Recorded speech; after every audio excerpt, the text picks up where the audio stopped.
Hello and welcome to News Central Now. I am Mazino Appeal. The headlines. Nigerian government set to roll out new identity card with payment social features. Senegalese president approves a new government. Thousands protest Gaza massacre in Morocco. Details in a moment. We begin the news at this hour in Nigeria's South-South, where the chairman and member of the Board of Inquiries set up by the Defense Headquarters to probe the Okoma killings have arrived Delta State. The State Governor Sheriff Oborevori received them on a courtesy visit at Government House Annex, Warri. The chairman of the Board of Inquiry, Air Vice Marshal David Ajayi, said the board is in the state to investigate the unfortunate instance that happened at Okoma community, where 17 soldiers were ambushed and killed. He called on the governor to assist the board in its inquiries to ensure that relevant stakeholders were invited to give account of what led to the crisis. Meanwhile, Governor Oborevori said his administration was sorely pained about recent crises leading to the killings in the community. The governor, who narrated how the state managed the situation, said the state government would do all that it could to assist the board on its assignment. And so, we're here to gather facts from security agencies, from community dwellers, community leaders, because if we are to come up with reports that will help the Defense Headquarters take decision to forestall future occurrence and also to enhance the relationship between the military security agencies and the immediate community that they are sworn an oath to protect, there must be communication. There must be healthy communication. So it is to that effect, sir, that we are here to gather the fact so that we can make recommendation to DHQ that will enhance civil-military relationship and will forestall future occurrence of this, sir. Most people, they don't have knowledge of what is happening, and they speak out of not having the knowledge.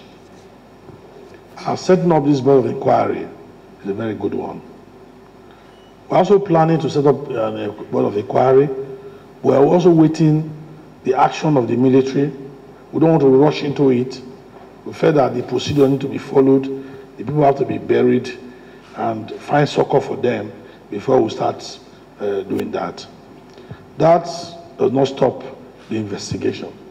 In the other state here, we don't encourage crisis.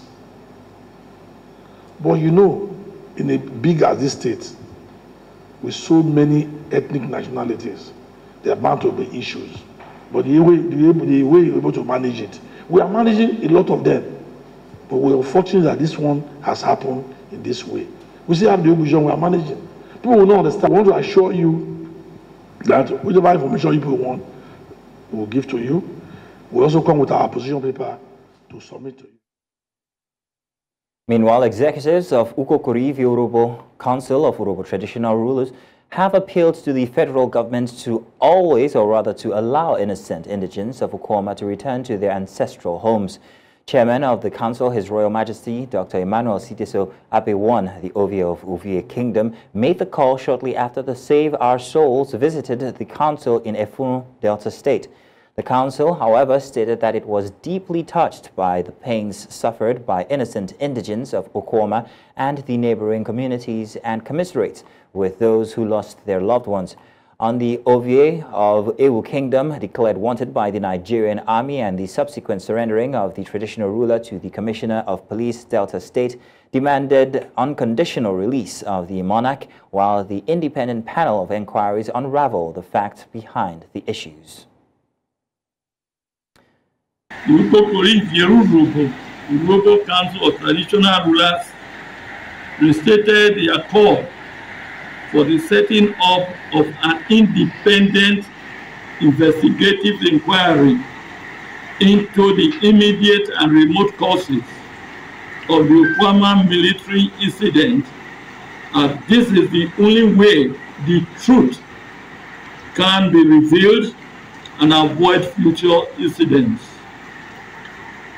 2, that the good people of Ewu Kingdom should remain calm and law-abiding as the council will ensure that no innocent person suffers unjustly. 3. The council once more commiserate with the families of the slain soldiers and the Nigerian Army.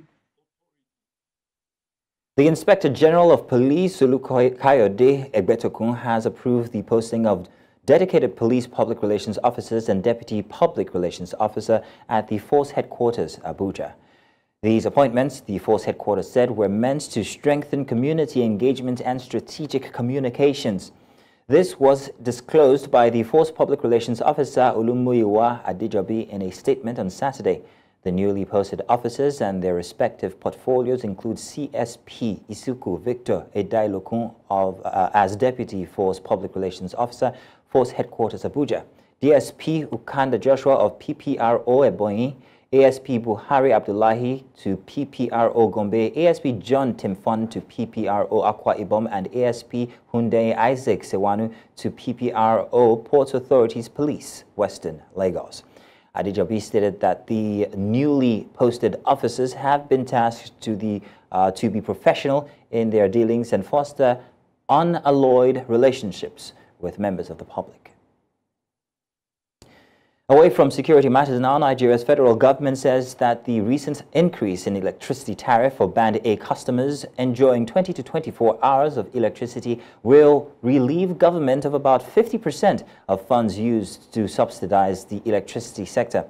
Nigeria's Minister of Power, during a ministerial scorecard series in Abuja, says that the increase has become apt as it will also enable government focus on investing in other key sectors of the economy and providing liquidity for investment in infrastructure. Amadin Uyi reports. The ministerial scorecard series was the fourth since its inception. In attendance were senior officials from the Ministry of Information and National Orientation and the Ministry of Power. The Minister of Information and National Orientation says that the series is aimed at informing citizens of government's efforts and performances in key sectors. It is designed to bring information to the doorstep of Nigerians because information is one of the strong pillars of democracy. The Minister of Power, while giving an update on activities in the Power Ministry, also took time to explain why the recent tariff increase had become necessary. As of today, before the introduction of the tariff increase, government is subsidizing nothing less than 67% of the cost of producing, transmitting, and distributing electricity in Nigeria. At the current exchange rate, this is going to translate into 2.9 trillion naira for 2024. This is more than 10% of the national budget.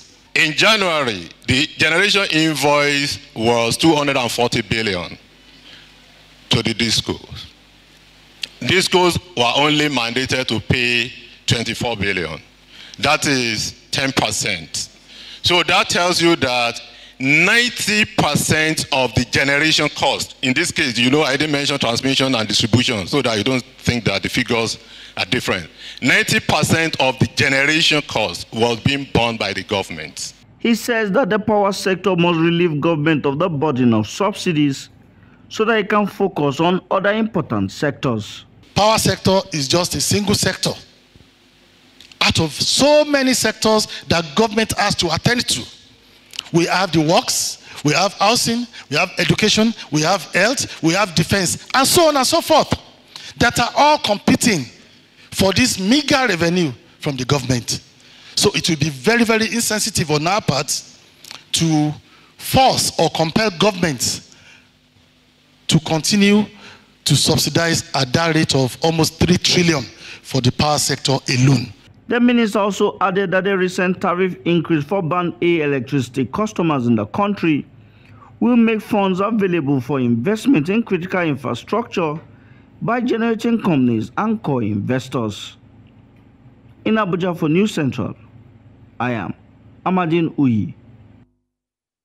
Now, meanwhile, this decision to increase electricity tariff has not gone down well with the Nigerian Labour Congress, which has told the federal government to prepare for the consequences of the tariff hike, which it described as wicked and unpopular, stressing that since the government preferred to listen to the World Bank and International Monetary Fund, it should be ready to face the consequences.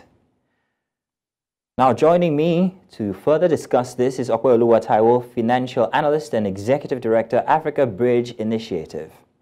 Now, you're welcome, Taiwo. Good to have you on the show today. Yeah, good to be here today. Thank you. So, the Minister of Power has told that this would free up the government, help them invest in other sectors. But can you provide us an analysis of how the recent increase in the tariff for electricity for A-band customers in Nigeria will impact the government subsidies so we get a clear picture?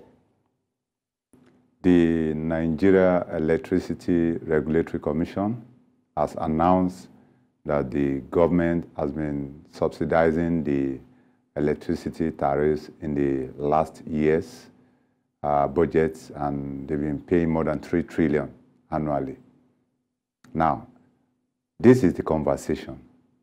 When we talk about generating distribution and consumption, the Band A customers, where is the data coming from?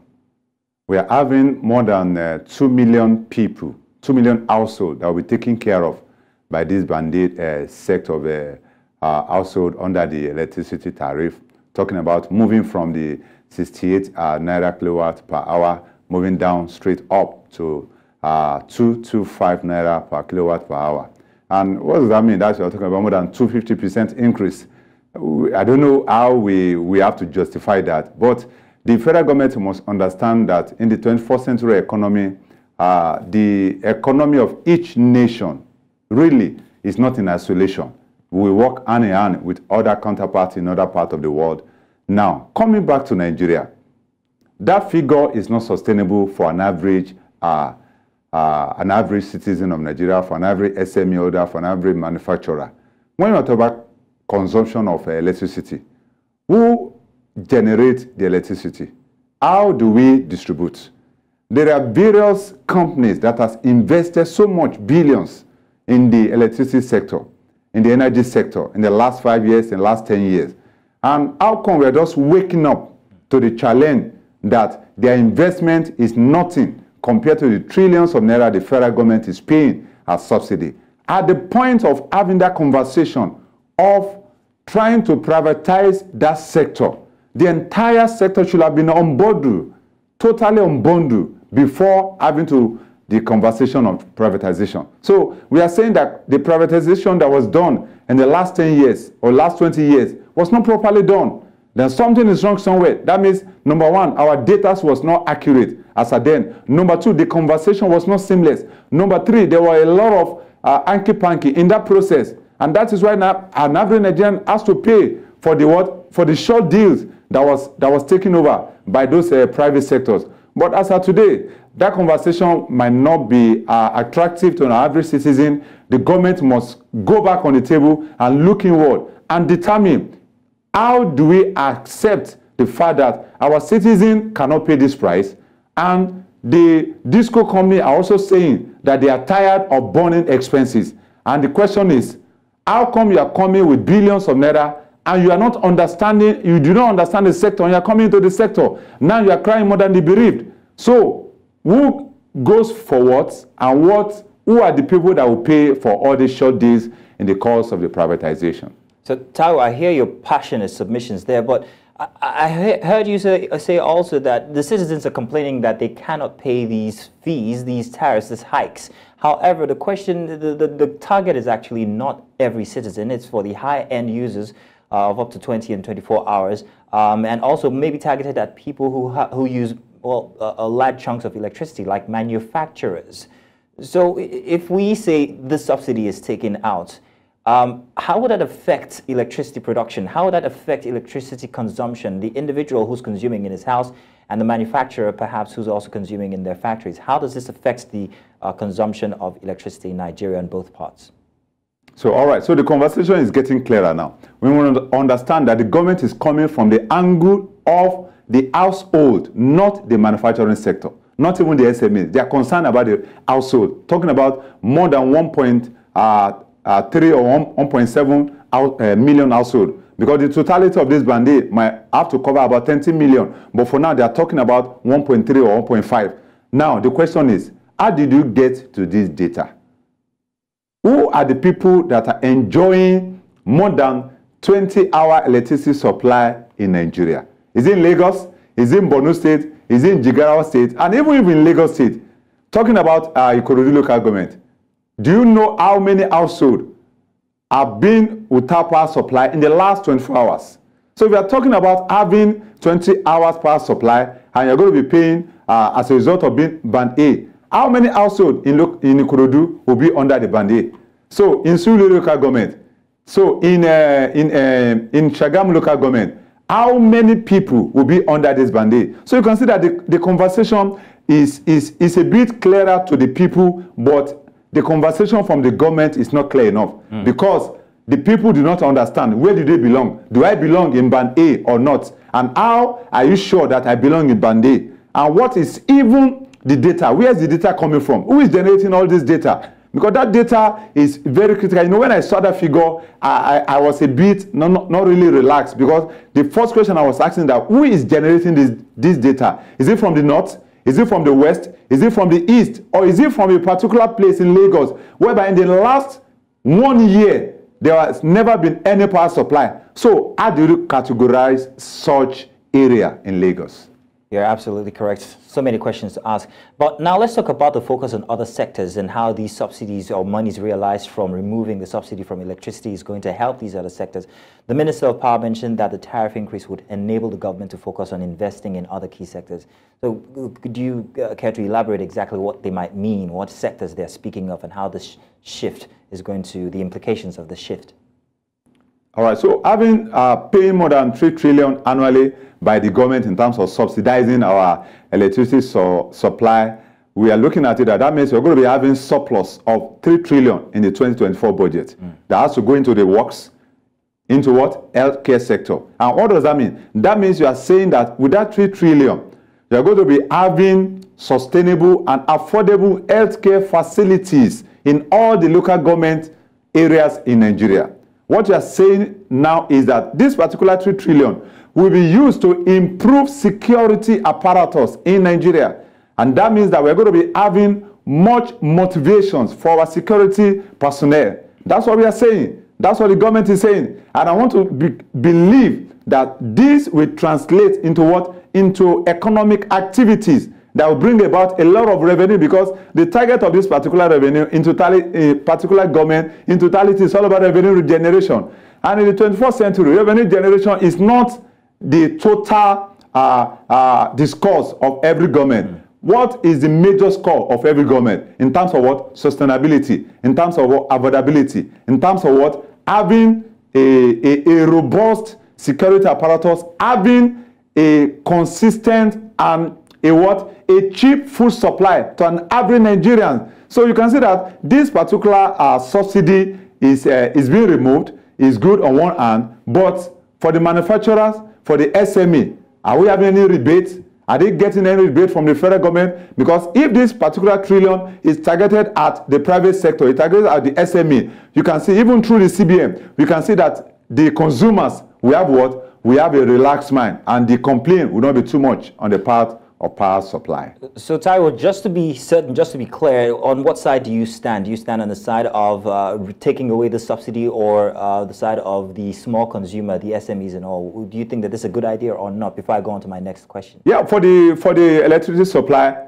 absolutely the subsidy should have taken place, should have been removed about 10 years ago. Okay. So I'm supporting the removal of subsidy in the totality, but the process is not yet seamless. So perhaps the timing was wrong. But now, if you're supporting it, the NLC, the Nigeria Labour Congress, have come out to say that they're opposing this hike. They're saying in particular terms that consumer spending, inflation, and also the overall economy and stability of the nation is their concern. Do you agree with the NLC? Yeah, the Nigeria Labour Congress have a good point on trying to negate or oppose this particular hike in electricity tariff. But we must understand that what is the alternative the Labour Congress is giving to the federal government of Nigeria? That is one conversation we must have. You know, each time I see the agitation of Labour Congress, I'm always excited. But why am I excited? I'm excited because they are positing their theory, their sentiment into the federal government. But on the other hand, they are not giving a quality alternative to the federal government. The subsidy removal is inevitable. Like I said, we should have done this like a decade ago. So the challenge we are having is that too many subsidies are being removed at the same time. But the removal of the subsidy is not the problem. But the timing and the accumulation of all these subsidies being removed at the same time is the challenge. So what is expected of NLC is not really negating the subsidy removal. What is expected of them is to advise the federal government that the same way you give 2 years time frame for the commercial banks to get their 500 billion, the same thing you should give, like, let's say 12 months for an average Nigerian to do what? To embrace the new tariff. That's what we should be talking about. But negating it, opposing it is not sustainable, because borrowing and debt servicing has been a deficit budget to Nigeria in the last 5 years. And the government is looking at the direction of funding the budget without actually going for what? International debts. Well, thank you very much, Okpeyoluwa Taiwo. Okpeyoluwa Taiwo is the financial analyst and also executive director, Africa Bridge Initiative. Thank you very much, Okpe. Yeah, good to be here today. Good. Now, the federal government, through the National Identity Management Commission, will unveil an enhanced national identity card layered with payment capabilities and social service features.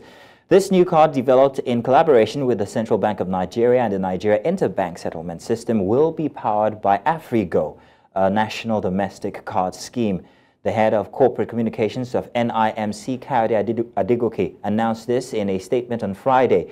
The national ID card, fortified with verifiable national identity features, is supported by the NIMC Act No. 23 of 2007, which mandates the enrollment and issuance of a general multi-purpose card to Nigerians and legal residents. Now let's take a break, and when we come back, we've got more news inside the hour.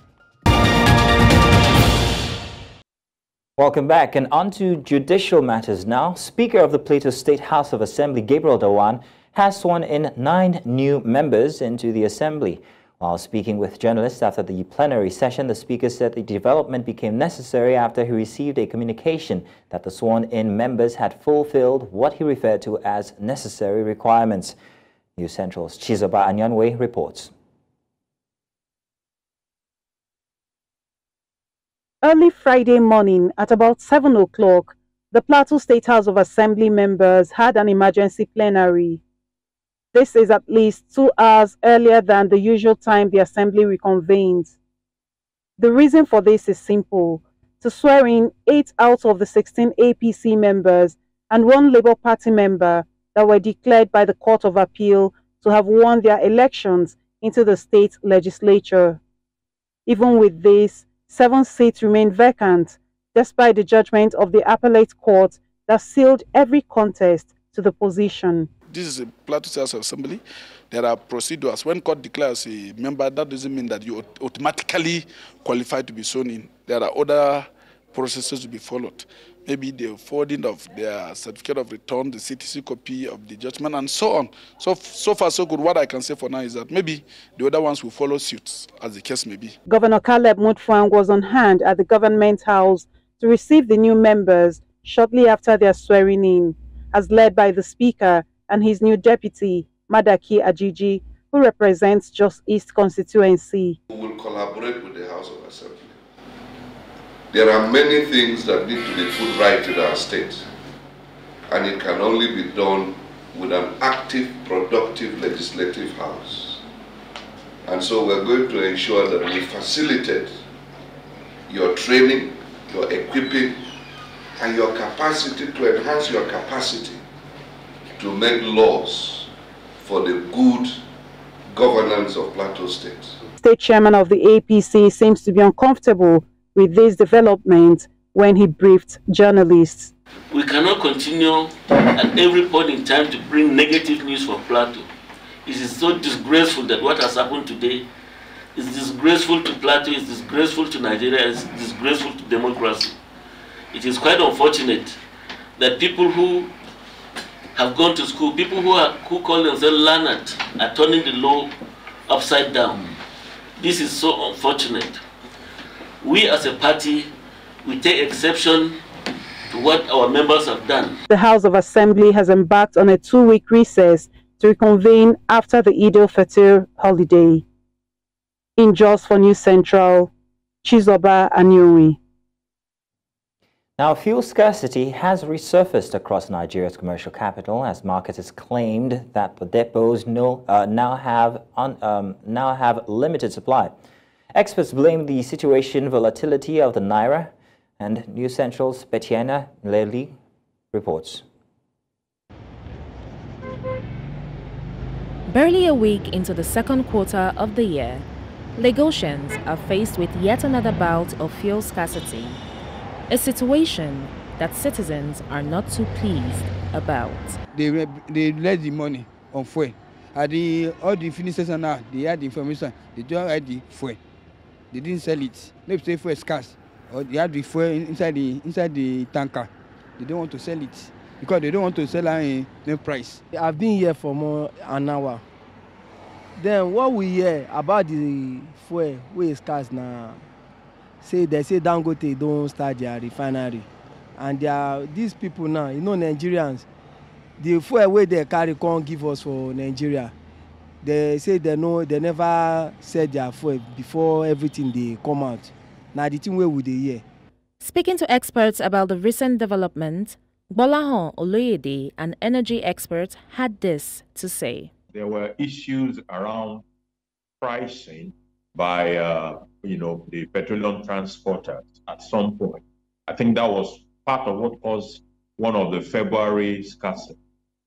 There are also issues around supply.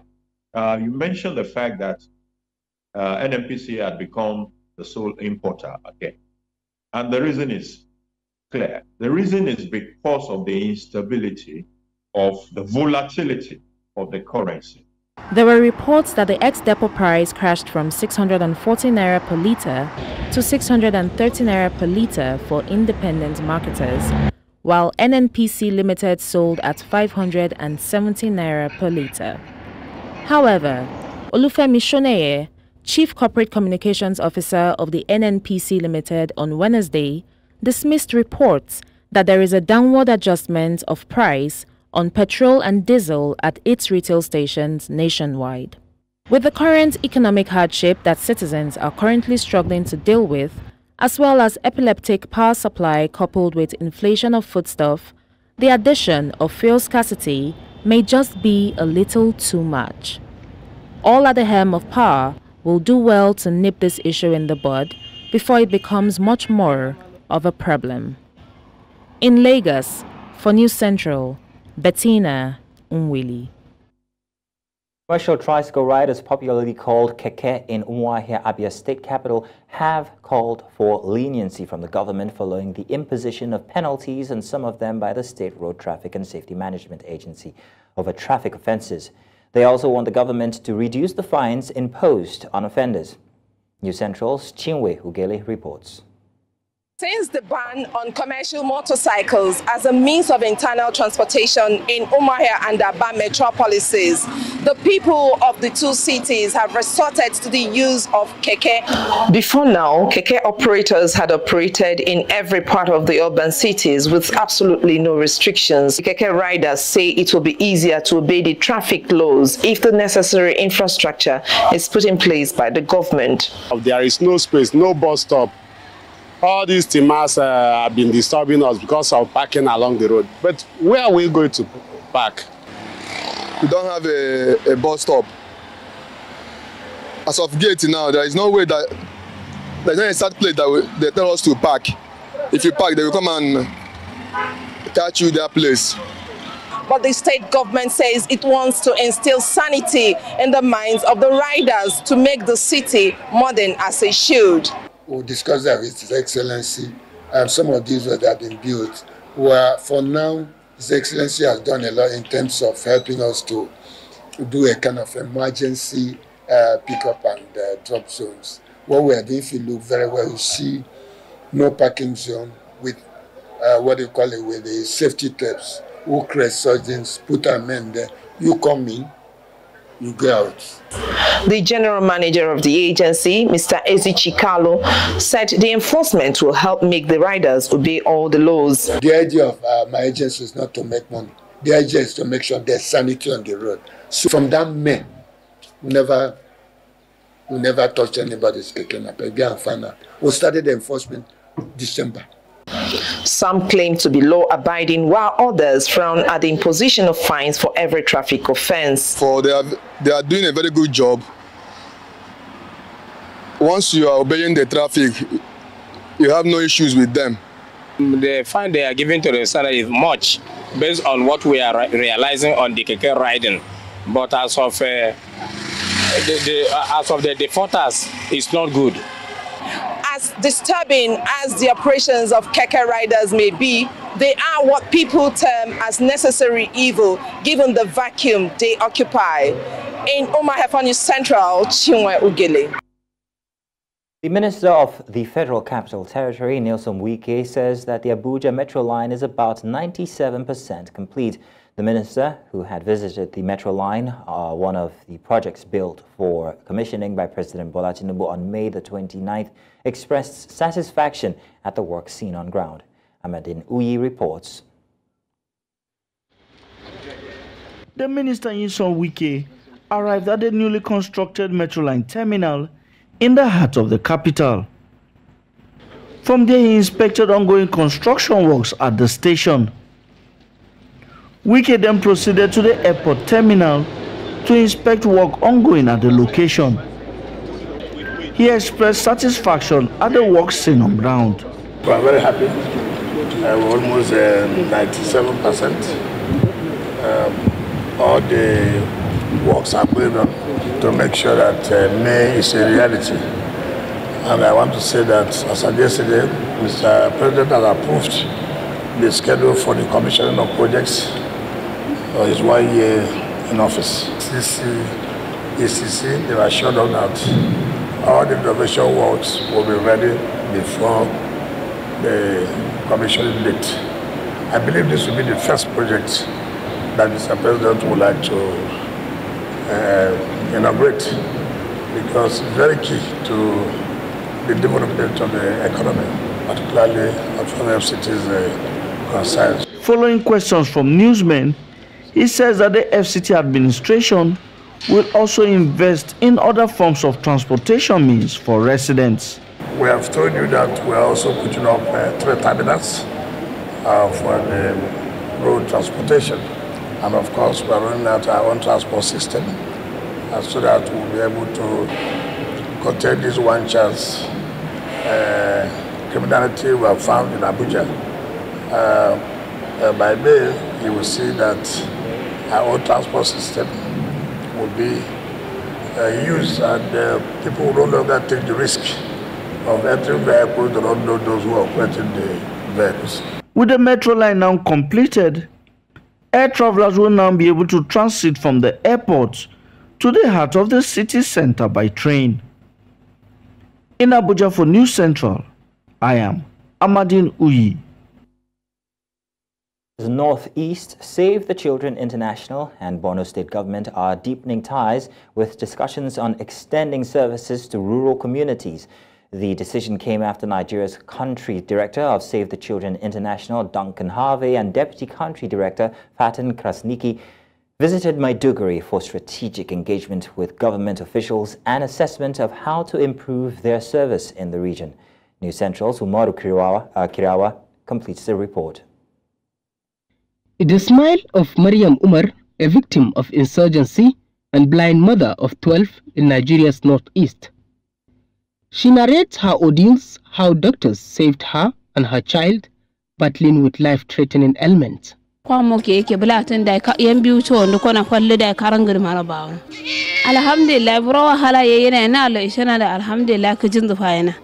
are many of such stories, but officials of the intervening humanitarian response organization are here to assess the services and engage in discussions with government officials on several grey areas.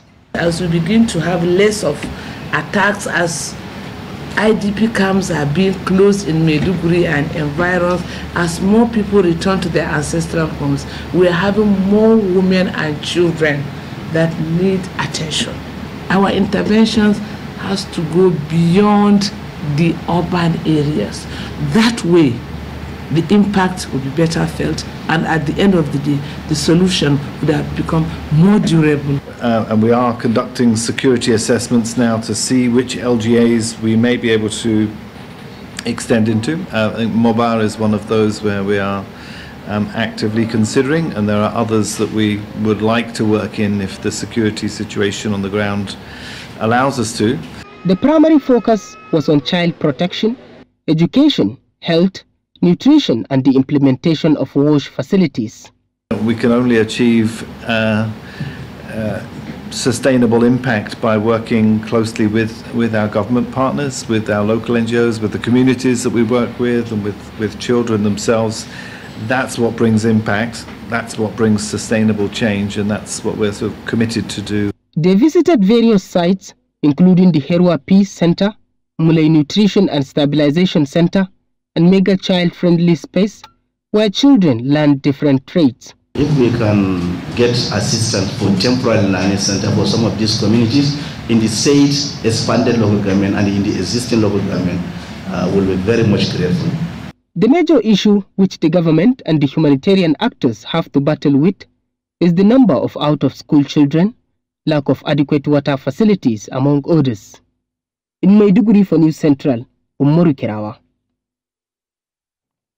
Coming up, a Free Palestine protest holds in Morocco. We'll bring you the details after the break.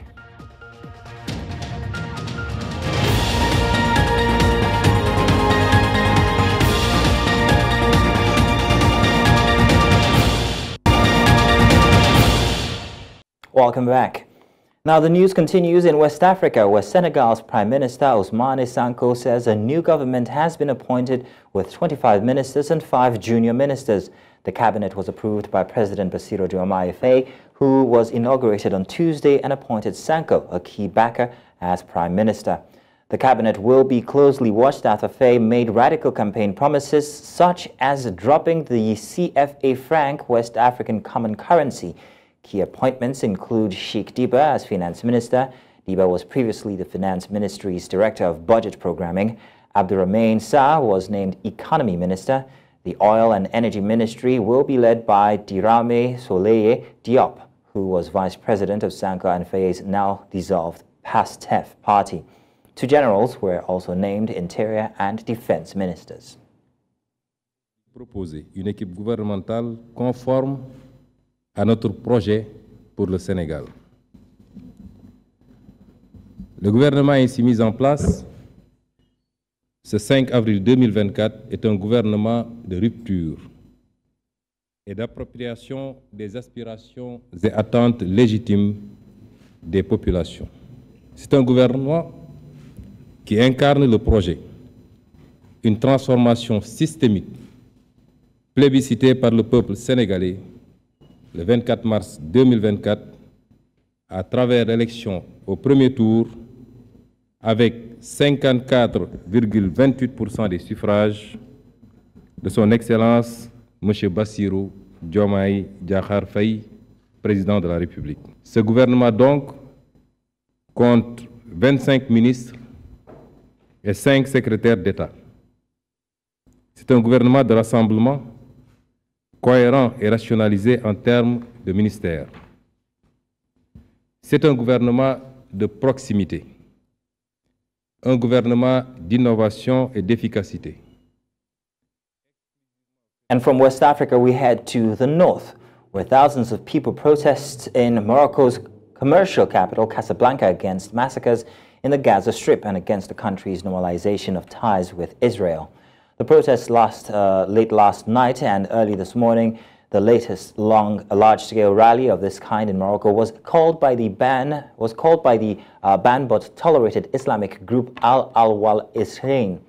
The group also organized similar gatherings in the capital Rabat and the port of Tangier.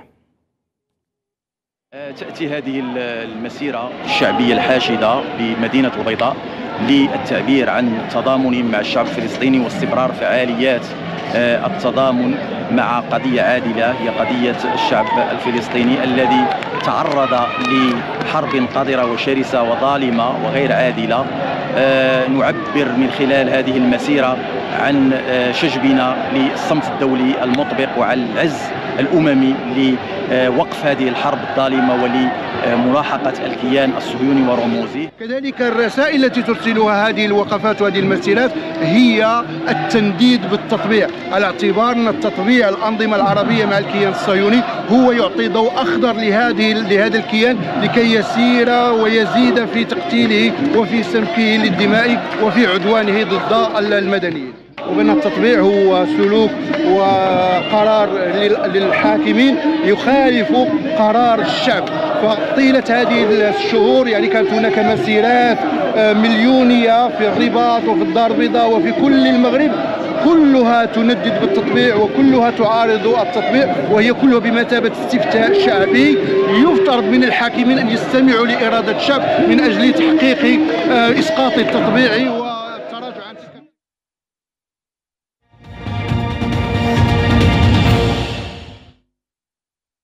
And now business. Last month, Ghana's government borrowed 19.90 billion Ghana cedis via treasury bills, marking a 17% drop from February. Some proceeds were used to refinance the 14.47 Ghana cedis billion in maturities. Now, yields continue to decline, with the 91-day, 182-day, and 364-day closing at 26%, and 28.5%, and 29.1% respectively, down by 128, 125, and 120 basis points. Analysts anticipate a sluggish yield decline in April due to the extended disinflation and a recent cash reserve ratio hike for banks with low loan deposit ratios. Last week, T-bills demand fell below target, prompting the government to accept all bids, raising 2.35 Ghanaian cedis, or rather 2.35 billion Ghanaian cedis against 4.16 billion Ghanaian cedis target. Despite reduced ratios, yields decreased by 25 basis points across all tenors. This week, 2.81 billion Ghanaian cedis is sought to settle the 2.58 billion Ghanaian cedis in refinancing obligations. And China has invited Uganda's energy minister to Beijing for discussions on the country's $5 billion crude oil pipeline, potentially signaling progress in securing Chinese funding. Western banks declined financing due to environmental concerns, prompting Uganda to turn to China. President Xi Jinping expressed support for the 1,445-kilometer pipeline in a message to President Yoweri Museveni. Chinese financial institutions are open to talks, inviting Uganda's energy minister Ruth Nankambirwa for further discussions. The pipeline, East African Crude Oil Pipeline, will stretch from Uganda's oil fields to Tanzania's Tanga port. Despite ongoing discussions with China's export credit agency, deadlines have passed without resolution. Construction has commenced, including transportation of material and operation of a thermal insulation plant.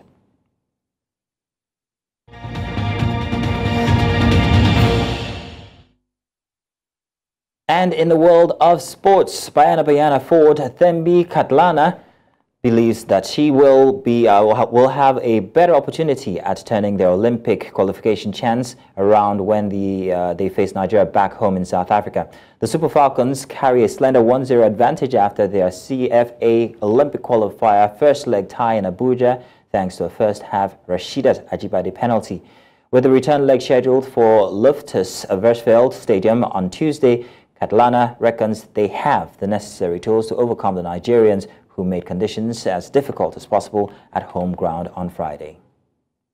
Yeah, I think first it's advantage for us because we're going at home, familiar with the facilities, familiar with everything, and I think from now on, they scored with a penalty. It's a set piece, like every game. It was not from play, so I think from us it's going back, looking at the tactics and seeing how we can change the favor for us. And Mamelodi Sundowns have clinched their spot in the semi-finals of CAF Champions League after a tense penalty shootout victory over Young Africans on Friday. The South African Giants had to dig deep to overcome their resilient Tanzanian opponents, with the match culminating in a goalless draw after extra time. The dramatic shootout unfolded, ultimately ending 2-1, or rather 3-2, in favor of Sundowns. With their place secured in the final, Sundowns now await the winner of the clash between ASEC Mimosa and Esperance. Meanwhile, title holders Al Ahly secured their spot in the semi-finals on Friday night after a commanding 2-0 win over Tanzanian side Simba.